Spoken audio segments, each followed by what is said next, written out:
Thank you for the views and subscriptions to my channel. I had no intention of growing a YouTube channel when I made my first few videos.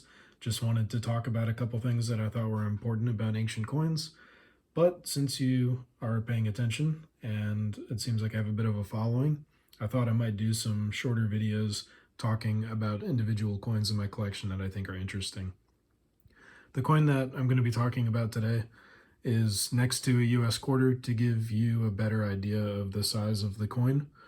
It is 16.1 grams, but it might be more helpful to someone who's not familiar with ancient coins to see it next to a familiar coin, and that's why the US quarter is there. This coin is a Roman provincial, and that means that it's a coin that was minted outside of kind of the more official boundaries of Rome. It was minted in one of Rome's provinces, which was controlled by Rome.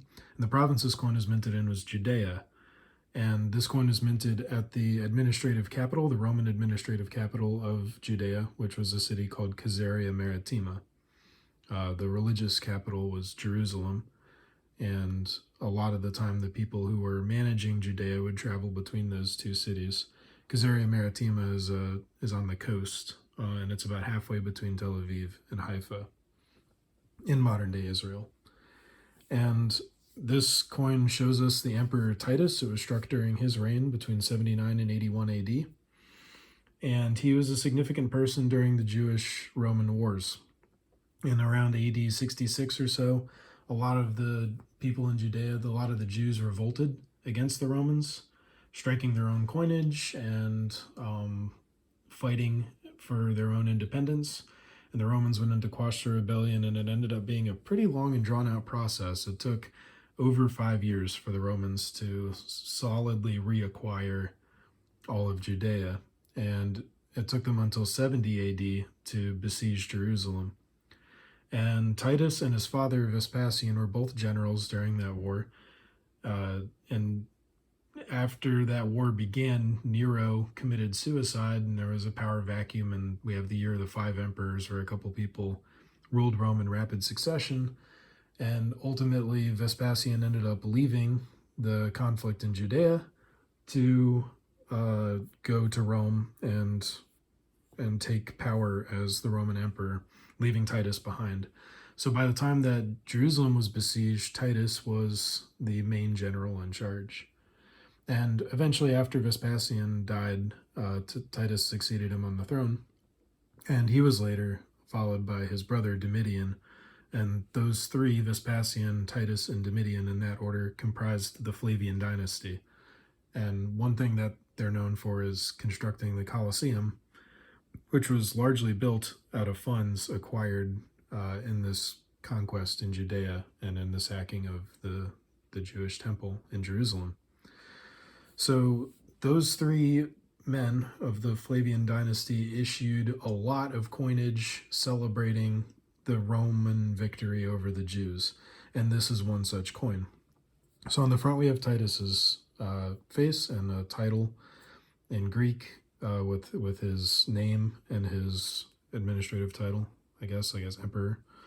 And on the reverse we have a Roman war trophy. And Roman war trophies looked kind of like a scarecrow, if you will. It was like a stake in the ground with the enemy armor mounted on it. So here we see a set of enemy armor with a shield mounted on a post. And beneath the trophy are captives on either side. It's easier to see the one on this side.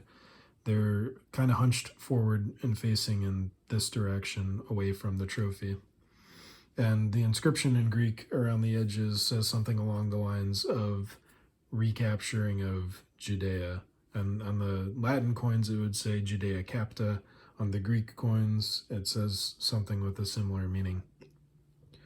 Another interesting thing about this coin is we can get a little bit of a glimpse into the technical numismatics behind the coin, or the fabric. Fabric is a word that we use to describe the qualities of a coin that give us hints as to its manufacture. So on this coin, we see on either side on the rim these little bumps, and those bumps are called casting sprues, and they're created when the coin is cast, or when the flan is cast in a mold. So a lot of Judean coins have these sprues on either end. It's the fact that this coin has them is evidence that it was manufactured in a similar way to other Jewish coins, where these coins would have been, or the flans before the coin was struck. The flan is a word for like a blank piece of metal before the coin is struck. The flans would have been cast in a row in a mold and connected by thin little pieces, almost like you'd imagine like a cap gun, ammunition or something like that, if you remember playing with cap guns as a kid. And after the flans were cast and cooled, they would be broken apart and the sprues would be filed away or cut.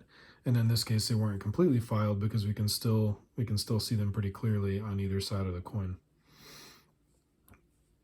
So that's a neat little piece of insight into how the coin was made. And after those were filed, then the coin would be heated and struck with dies and a hammer, like most ancient coins.